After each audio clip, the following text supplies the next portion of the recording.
महाराष्ट्र काय कर्नाटक काय सर्वांनी सबस्क्राईब करा खिलार महाराष्ट्राची शान आणि क्लिक करा बेल आयकॉनवर. एन्जॉय. नमस्कार मंडळी, खिलार महाराष्ट्राची शान यूट्यूब चॅनलवर आपल्या सर्वांचं सहर्ष स्वागत आहे.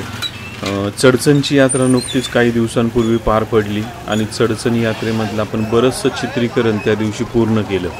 चित्रीकरण सकाळपासून पूर्ण होत होतं आणि अंदाजे दुपारी 3च्या दरम्यान जवळपास बऱ्यापैकी चडचण यात्रा मधल्या बऱ्यापैकी सर्व यात्रेचं आपण कव्हरेज पूर्ण केलं. दुपारी 3 वाजता सकाळपासून आपण एका गोष्टीची वाट बघत होतो. चडचण यात्रेमध्ये उमदीचे पुजारी यांचा मुलगा बाबू याचा फोन आलेला की आज बैल यात्रेत येणार आहे, तुम्ही आहेत का? तर आपणही चॅनलने सांगितलं आपण बैल जोपर्यंत येतोय तोपर्यंत यात्रेमध्ये नक्कीच आहोत. आणि दुपारी 3 वाजता खरं तर बैल लवकर येणार होता 12च्या आतमध्ये, पण बैलाचा रागीटपणा कशामुळे उशीर झाला हे तुम्ही सध्या समजून घ्यालच थोड्याच वेळात. तर दुपारी 3 वाजता बाबू यांचा फोन आला, बाबू पुजारी, की बैल थोड्याच वेळात यात्रेत पोहोचतोय. आणि बैल पोहोचला यात्रेत. पण बैल यात्रेत पोहोचल्यानंतर तो गाडीतनं उतरून एका ठराविक मंडपाच्या जवळ जिथं दावण केलेली होती तिथं आणणार होते. पण ज्या ठिकाणी बैल उतरवण्याचा प्रयत्न चालू होता तिथे बैल उतरवल्या गेला नाही. बाबू पुजारी यांचा फोन आला की बैल एका जागी उतरवायला आम्हाला जमलं नाही. यात्रेत संख्या अचानक त्या टेम्पोच्या जवळ जास्त असल्याने बैलांनी उतरूनच घेतलं नाही, स्वतःलाच जास्त त्रास करून घेतला. आणि त्यानंतर परत त्यांनी एक जागा बदलून अजून जिथं मोकळी जागा आहे की जिथं थोडंसं यात्रेकरू कमी आहेत त्या ठिकाणी बैल उतरवण्याचा निर्णय घेतला. आणि त्यांचा फोन देखील आला, त्यांनी सोबत घेऊन गेले की चला बैल उतरवणार आहोत आपण तिथे जाऊया. खरं तर आज या चित्रीकरणाच्या माध्यमातून आपण एक गोष्ट तर पाहणार आहोत की खिलार किती म्हणजे कशा पद्धतीचा खिलार असतो किंवा कशा पद्धतीचे खिलार आहेत हे आजपर्यंत आपण तुम्हाला चॅनलच्या माध्यमातून आपण दाखवून दिलेले आहेत. आणि प्रत्येक वेळी खिलारचं एक वेगळं रूप आपल्याला पाहण्याचा किंवा चॅनलच्या माध्यमातून आपण दाखवण्याचा प्रयत्न केला. आणि अंदाजे जवळपास बैल यात्रेत उतरवत असताना आपण एक गोष्ट पाहूया की किती कासरे या बैलाला लावलेले आहेत. जवळपास तब्बल 7 कासऱ्यांनी बांधलेला बैल सध्या आपण पाहतोय. आणि त्याच्या नाकात जवळपास 3 वेगवेगळ्या व्यसने आहेत, लहान मोठी छोटी, जी आपली रेग्युलर नाक टोचलेलं असते त्या व्यसने व्यतिरिक्त अजून 2. म्हणजे हे दृश्य पाहत असताना खरं तर एक अंगावर थरकाप होणारा गोष्ट. कदाचित काही जण पाहून म्हणतील की हा कसा काय त्रास देत. हा त्रास नाहीये, तर बैल असा आहे की जो खिलार क्षेत्रामधला की जो यात्रेमध्ये म्हणजे खिलार हे असं आहे की जे स्वतःला त्रास करून घेईल पण त्याच्या अंगातला राग, हिंमत, ताकद, दहशत कधी सोडणार नाही. हे म्हणजे खिलार आहे खरं तर. म्हणजे यालाच खरं तर खिलार म्हणायचं. आणि देशी गोवंशावर अधिराज्य गाजवणारा किंवा सगळ्यांचं नेतृत्व करणारा कोण असेल देशी गोवंशावर तो खिलार आहे. याचं उत्तम उदाहरण सध्या आपण पाहतोय.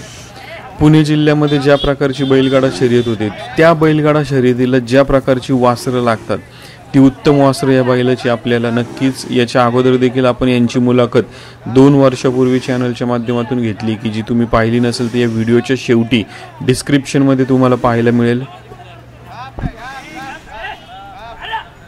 आणि जर आवर्जून आता ह्या एक प्रॉब्लेम असा आहे की फक्त बैल हा महाराष्ट्र कर्नाटक म्हणजे कर्नाटक राज्यात असल्याने उमदी गावात आहे, त्यामुळं महाराष्ट्रातील गाई मालकांसाठी ज्यांना गाय भरवायची नैसर्गिक रेतनाशी तर त्यांच्यासाठी थोडासा प्रवास खर्च जास्त आहे, अंतर जास्त आहे.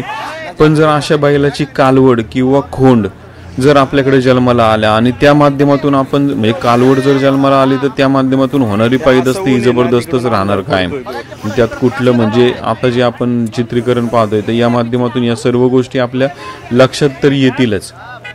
आणि असा बैल शक्यतो म्हणजे एक गोष्ट आपण म्हणलं पाहिजे. आता सध्या आपल्यासमोर उमदीचे पुजारी जे मुख्य मालक ते आहेत, पलीकडे आपण त्यांचा एक उंच मुलगा बाबू पुजारी आणि बाकीची त्यांची इतर गावातली मंडळी पाहतोय. आणि अशा प्रकारचा बैल सांभाळणं खरं तर उमदीचे पुजारी यांचा आपण खरंच आभार मानले पाहिजे. कारण अशा प्रकारचा बैल सांभाळणं हे कोणी नाही मागत आजच्या काळात अशा प्रकारचा बैल सांभाळायला. कारण अशा प्रकारचा राग नाही तर कधी कधी आज बऱ्याच जागी असं ऐकायला येतं की अशा प्रकारचे बैल हे चुकीचे, कारण कोणाला सांभाळायचेच नसतात कारण बैल त्रास देतो, घरचं मनुष्यबळ. पण आज उमदीचे पुजारी अशा प्रकारचा बैल सांभाळून एक चांगली पैदास घेत आहेत. आणि त्याचं जे शिंग मोडलेलं आपण पाहतोय, तर याच्या उमदीचे पुजारी यांची आपण 2 वर्षापूर्वी चडचण यात्रेत मुलाखत घेतली होती. तेव्हा त्यांनी सांगितलं होतं की अगोदरच्या ज्या मालकडं होता तिथं त्यांनी सुटून ज्या पद्धतीने तो पळून गेला त्यात त्यांनी बैलांनी स्वतःला लागून घेतलं आणि शिंग मोडून घेतलं. मग त्यानंतर त्या मालकांनीच यांना सांगितलं की बैल तुम्ही घेऊन जाऊन हे स्वतः घेऊन आले. आणि आजच्या घडीला जर पाहिलं तर अशा प्रकारचं धाडस करायला ही घट्ट काळजाची शेतकरीच लागतात. कारण आत्ता आपण ज्या पद्धतीने पाहतोय की कशा पद्धतीने बैल यात्रेमध्ये उतरवणं, हे कोणी नाही उतरवणार. अशा प्रकारचा रागीट बैल सांभाळणं असेल आता. आणि आजपर्यंत असं पण झालं की बरीचशी रागीट बैल आहे की जी दावणीलाच थांबली, ती कधी यात्रेत आली नाही, पाहता नाही आली. ज्याचं एक उदाहरण म्हणजे चनेगावचं बैल, जो काशीनाथ नाईक यांच्या दावणीला होता त्यावेळेस कधी म्हणजे हा ज्या प्रकारे अंगावर धावत होता. आता एवढे 3 कासरे नाकात आहेत त्याला, नाकटो ह्याच्यामध्ये. त्याच्या व्यतिरिक्त टोटल 7 कासरे आहेत सगळे जर पाहायला गेले तर या माध्यमातून आपण आता हे पाहतोय. आणि उमदीचे पुजारी यांना आपण एक गोष्ट विचारली की बैलाचा घरी स्वभाव कसा असतो, तर त्यांनी सांगितलं की घरी त्याचा स्वभाव हा आमची घरची माणसं असली की तो शांत असतो, पण बाहेरचं जर कोणी नवीन आला आणि त्यात यात्रेत आता आणला एवढी नवीन माणसं बघून त्यामुळे तो हा रागीटपणा. खिलार तसं पाहायला गेलं तर मार्का आहे तर तो आपल्या पण नवीन माणसासाठी आहे, मालकासाठी नाही. मालकांनी सांगितलं की त्यांच्या घरी ज्या पद्धतीने बैल त्यांच्या हातावर आहे या गोष्टीचं उदाहरण आपण त्यांच्या माध्यमातून घेतलं. आणि आज बैल पाणी ओतून डोक्यावर असेल, नाकावर असेल, तोंडात असेल, पाणी देऊन हे करून त्याला शांत करण्याचा प्रयत्न करण्यात आला की ज्या माध्यमातून आपण आज यात म्हणजे ज्या प्रकारे पब्लिक पण गोळा झालेला. म्हणजे आज पुणे जिल्ह्यातली शर्यत नाही म्हणता येणार, पण प्रत्येक शर्यतीचे जेवढे प्रकार त्याच्यात जो बैल असतो तो लागणारी बैलांची वासरे ती मध्यम प्रकारची लागतात. आता ह्या बैलाचं माप म्हणा, उंची म्हणा, या माध्यमातून शर्यतीत पळासाठी अशाच पद्धतीची जी वासरं लागतात की जी आपण उमदीचे पुजारी यांना विचारलं की याची वासरं कुठल्या कामाला जास्त गेलीत, तर शर्यत क्षेत्रात मोठ्या प्रमाणात गेलीत. हे आपल्याला त्यांच्याकडून देखील ऐकायला मिळालं.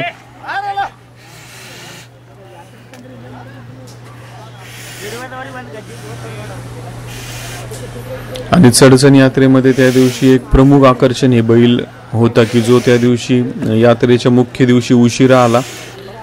आणि त्यानंतर आपण हे चित्रीकरण केलं आणि आज आपण तुमच्या समोर हा चित्रीकरणाच्या माध्यमातून हा बैल दाखवण्याचा प्रयत्न करतोय. खिलार महाराष्ट्राची शान चॅनलच्या माध्यमातून आज आपण जास्तीत जास्त देशी गोवंश जपण्याचं, संवर्धन करण्याचं काम केलं. आणि खिलारचा ब्रीडिंग प्रोग्राम आपण चालू करतोय की ज्या ब्रीडिंग प्रोग्रामच्या माध्यमातून आज उमदीचे पुजारी यांच्या दावणी म्हणजे याच्यातनं काय करणार याचं उत्तम उदाहरण सध्या आम्ही तुम्हाला सांगू. या बैलाला मायक्रोचिप बसवणार आपण. या बैलाला मायक्रोचिप बसवल्यानंतर त्यापासून भरल्या जाणाऱ्या प्रत्येक गाईला मायक्रोचिप बसवली जाईल. त्यापासून होणाऱ्या वासरांना मायक्रोचिप बसवली जाईल, जेणेकरून ही वासरं सध्या कुठल्या भागात आहेत याचं म्हणजे कधी कधी मालकाला देखील या गोष्टी बऱ्याचदा माहिती नसतात की आपली वासरं म्हणजे लेखी काही प्रमाणात असतं. पण आम्ही आत्ताच्या घडीला 2025ला पण काही जुने जाणकारांकडे आपण अभ्यास करायला गेलो तेव्हा त्यांनाही त्यांच्या बोलण्यातून आलं की आमच्याकडे पण कधी कधी हे होतं की वासरं कधी कुठं आहे, काय जन्माला आली. तर हा सगळ्या गोष्टीचा लेखाजोखा आपण ठेवण्याचा प्रयत्न या खिलार ब्रीडिंग प्रोग्रामच्या माध्यमातून करणार आहोत की ज्याचा फायदा हा शेतकऱ्यांना होणार आहे. एक नादखुळा जातीवंत खिलार बैल सध्या आपण पाहतोय की ज्या माध्यमातून आज एवढ्या मोठ्या प्रमाणामध्ये येथे गर्दी झालेली आहे, तो म्हणजे उमदीचे पुजारी यांच्या दावणीचा बैल पाहण्यासाठी मंडळी. आणि आज एवढ्या मोठ्या प्रमाणामध्ये आज येथे गर्दी पाहत असताना हेच यात्रेतलं एक प्रमुख आकर्षण असतं की अशा प्रकारचे नाद. आता हा बैल जवळपास यात्रेमध्ये उतरवण्यासाठी मालकाला पहिल्या जागी उतरवण्यासाठी प्रयत्न केला, पण गाडीतच बैल आडवा तिडवा पडला. पण यात्रेमध्ये अशा प्रकारचे गरम बैल घेऊन येणं जेणेकरून ज्याचा फायदा हा त्या वळूची पायदास त्या गाई मालकांना होत असतो की जेणेकरून या बैलांपासून आपण पायदास ही कशा पद्धतीने घेऊ शकू. बैलाला जवळपास नाकामध्ये 1, 2, 3 व्यसन टाकलेले आहेत.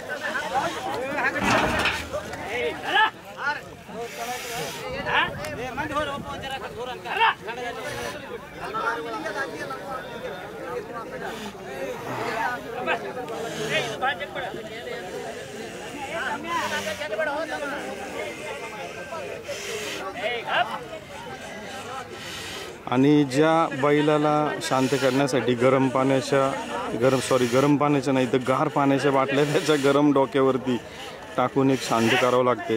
म्हणजे हे खिलारची दहशतच अशी की स्वतःला किती लागलं तरी चालेल, पण जी दहशत अंगातला राग आहे तो कधीच कमी नाही करायचा.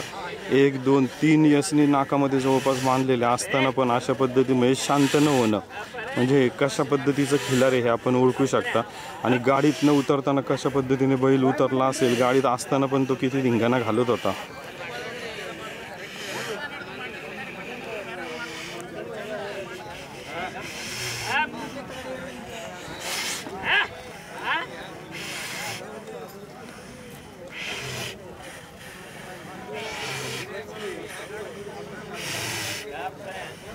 आणि चडचण 2025च्या यात्रेमधलं एक प्रमुख आकर्षण म्हणलं तरी चालेल. शर्यत क्षेत्रामध्ये याची वासरं कशा पद्धतीची होतील किंवा झालेली आहेत आणि पुढील काळामध्ये आपल्याला पाहायला मिळतील, हे सर्वात महत्त्वाची गोष्ट आहे.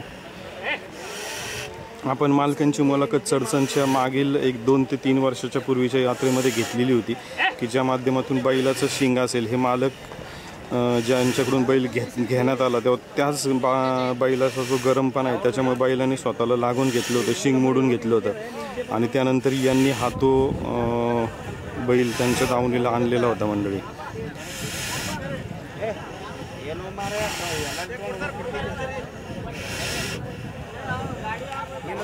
आता अशा प्रकारची बैलं जर यात्रेत कधी आली नाही तर ती कायम अंधारात राहतील शेतकऱ्यांप्रमाणे. हे जे शेतकरी जिथे राहतात तिथे जवळपास बरेचसे गावापासून यांची वस्ती लांब असते आणि त्यामुळे यात्रेमध्ये येणं गरजेचंच असतं. त्याच्यासाठी त्यांची घरची मंडळी, मित्रमंडळी, नातलग हे बैलासोबत आलेले आहेत की ज्या माध्यमातून कसं शांत पद्धतीने यात्रेमध्ये बैलाची एंट्री करता येईल.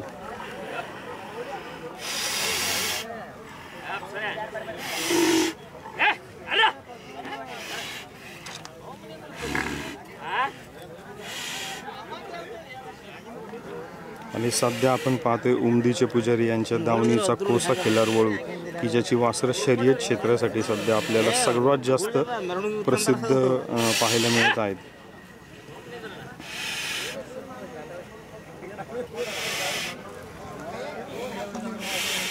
आणि आपण येथे पाहतोय की जे पाहायला आलेले खिलार पालक आहेत त्यांच्या चर्चा चालू आहे की कशा पद्धतीचा बैल आहे हे ते या सर्व गोष्टी.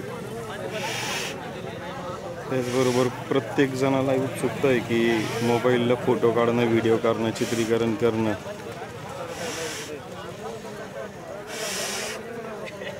यात्रेत गेल्यानंतर बैलाकडनं काय म्हणू आपण की प्रदर्शनात नंबर येऊ ना येऊ पण तो हजारो लोकांनी पाहिला पाहिजे, हा खरं तर मालकाचा उद्देश असतो आणि तो उद्देश सध्या आपण इथे सफल होताना पाहतोय.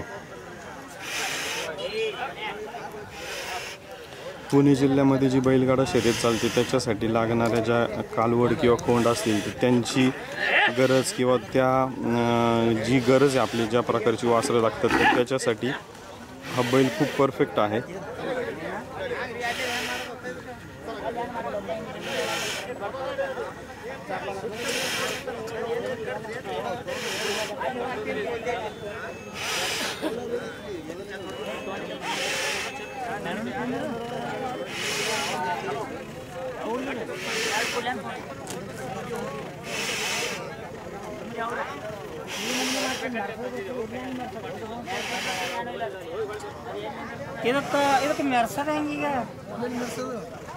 एक कासरा इकडे एकाने पकडून ठेवलेला आहे. जवळपास बैलाला 1 2 3 4 5 6 कासरे लावलेले आहेत तरी बैल आवरणं अवघड आहे. आणि हा बैल जर या ठिकाणाहून पूर्ण सोडून या त्या मंडपाकडे जर घेऊन जायचं म्हणलं तर हे सगळ्यात अवघड काम आहे. पण याच्या अगोदर आपण चित्रीकरण केलं, याला मंडपामध्ये बांधलेलं पण पाहिलेलं आहे, त्यामुळे त्यावेळेस किती कसरत करावी मालकाला लागत असेल.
खिलार महाराष्ट्राची शान चॅनल लाईक शेअर सबस्क्राईब करा, जास्तीत जास्त शेअर करा आणि खिलार ब्रीडिंग प्रोग्राममध्ये प्रत्येक शेतकऱ्याने सहभागी व्हा. खूप खूप धन्यवाद. खिल्लार महाराष्ट्राची शान, खिल्लार महाराष्ट्राची शान.